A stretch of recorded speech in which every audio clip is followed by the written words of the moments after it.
எல்லாருக்கும் வணக்கம். என்னுடைய ராதா ராமராவ் சேனலுக்கு உங்கள் எல்லாரையும் வெல்கம் பண்ணுறேன். இந்த வீடியோவில் variety rice lunch box recipe ஒன்று பார்க்க போகிறோம். அதாவது கேப்சிகம் ரைஸ் எப்படி செய்யலாங்கிறத பார்க்க போகிறோம். ரொம்ப சுலபங்க. வெங்காயம், பூண்டு, கரம் மசாலா எதுவுமே சேர்க்காம ஆனால் நல்ல டேஸ்ட்டாக இருக்கிற மாதிரி இந்த கேப்சிகம் ரைஸ் எப்படி பண்ணலாங்கிறத பார்ப்போம். நிறைய பேர் எங்கிட்ட கேட்குறது விதவிதமாக லஞ்ச் பாக்ஸ் ரெசிபி போஸ்ட் பண்ணுங்கள் அப்படிங்கிறாங்க. இந்த கேப்சிகம் ரைஸ் செய்யறதுக்கு ரொம்ப சுலபங்க. இந்த ரெசிபி எப்படி செய்யலாங்கிறத பார்க்கறதுக்கு முன்னாடி இது வரைக்கும் என்னோட சேனலுக்கு சப்ஸ்கிரைப் பண்ணாத வீவர்ஸ் உடனே சப்ஸ்கிரைப் பண்ணி பக்கத்தில் இருக்க பெல் பட்டனும் ப்ரெஸ் பண்ணி எனக்கு எப்போதுமே சப்போர்ட் பண்ணிகிட்டே இருங்க. குடமிளகா சாதம் செய்யறதுக்கு பார்த்தீங்கன்னா ஒரு பெரிய குடமிளகா, ஒரே ஒரு குடமிளகாயை நான் எப்படி நறுக்கியிருக்கேன் பாருங்கள். ரொம்ப நீளமாக நறுக்காமல் குறுக்கால நறுக்கிட்டு ஓரளவுக்கு மெல்லிசாக நறுக்கி வச்சுக்கணுங்க. இதுக்கு 2 பச்சை மிளகா, ஒரு 2 இன்ச்சு இஞ்சி தோல் எடுத்து வச்சுக்கணும். தேங்காய் பார்த்தீங்கன்னா நல்லா ஒரு 3 டேபிள் ஸ்பூன் அளவுக்கு துருவின தேங்காய். சாதம் அளவு பார்த்தீங்கன்னா ஒரு 125 கிராம் எடுத்திருக்கேன். அதாவது வீசம்படின்னு சொல்லுவாங்க. அதில் ஒரு வழக்க அரிசி எடுத்து நல்லா பொல பொலன்னு கொஞ்சம் எண்ணெய் விட்டு வேக வச்சு தாம்பாளத்தில் நல்லா ஆற விட்டுருக்கேன்.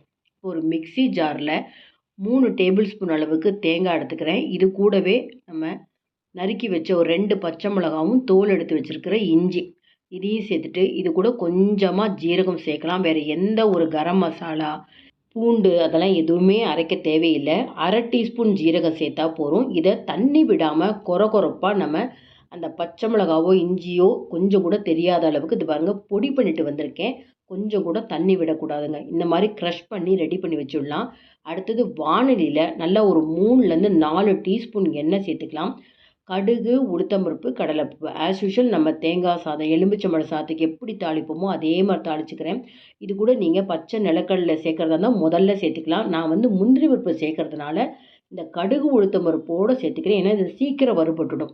நிலக்கடலையாக இருந்தால் முதல்ல நிலக்கடலை போட்டுட்டு அதுக்கப்புறம் மற்ற தாளிதம்லாம் போட்டு நல்லா எல்லாம் கோல்டன் ப்ரௌன் கலருக்கு பொரிஞ்சு வரணுங்க.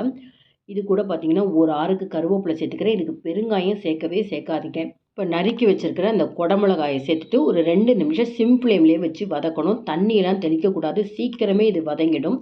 சீக்கிரம் வதங்கிறதுக்காக என்ன பண்ண போகிறேன், 3/4 டீஸ்பூன் உப்பு சேர்க்குறேன். அதாவது சாதத்துக்கும் சேர்த்து 3/4 டீஸ்பூன் உப்பு சேர்க்குறேன். அந்த கலர் நல்லா கிடைக்கணும் அப்படிங்கிறதுக்காக இது கூட ஒரு 1/4 டீஸ்பூன் மஞ்சள் பொடி சேர்க்குறேங்க. இந்த மாதிரி உப்பு சேர்க்குறப்ப உங்களுக்கு சீக்கிரமே வதங்கும்.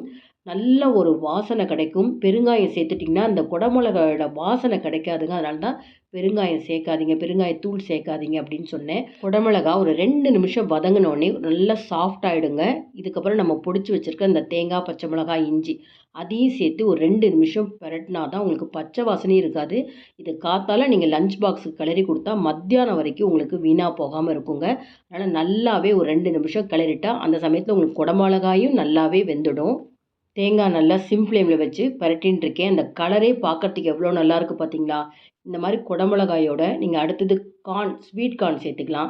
இதில் பாருங்கள் வெங்காயம் சேர்க்க வேண்டாம். பூண்டு, ஒரு சோம்பு, பட்டை, கிராம்பு எதுவுமே சேர்க்காம ரொம்ப நல்லா வாசனையாக இருக்குங்க இந்த சாதம். இதுக்கு புளிப்புக்காக ஒரு அரை மூடி, ரொம்ப அதிக அளவு நம்ம எலுமிச்சம்பழ ஜூஸ் சேர்த்துட்டா எலுமிச்சம்பழ சாதம் மாதிரி ஆகிடும். அதனால் ஒரு அரை மூடி எலுமிச்சம்பழ ஜூஸை மட்டும் நம்ம சேர்த்துக்கலாம். கிட்டத்தட்ட ஒரு 3 டீஸ்பூன் வச்சுக்கோங்களேன்.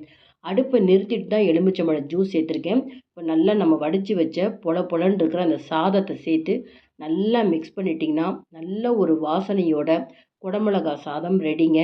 இந்த ரெசிபி பார்த்தீங்கன்னா பேச்சுலர்ஸ்க்கு ரொம்ப சுலபமாக இந்த ரைஸ் செஞ்சுடலாங்க. வேலைக்கு போகிற பெண்கள், காலேஜுக்கு, ஸ்கூலுக்கு போகிறவங்களுக்குலாம் லஞ்ச் பாக்ஸ்க்கு ரொம்ப நல்லாயிருக்கும். இதை காத்தாலையும் நீங்கள் சாப்பிட்லாம்.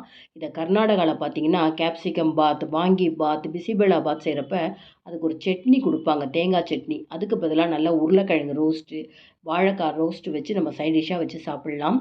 கார்னிஷ்க்கு கொஞ்சம் கொத்தமல்லியும் சேர்த்துருக்கேங்க. இதுக்கு பார்த்தீங்கன்னா நான் சேனை சிப்ஸு பண்ணியிருக்கேன்.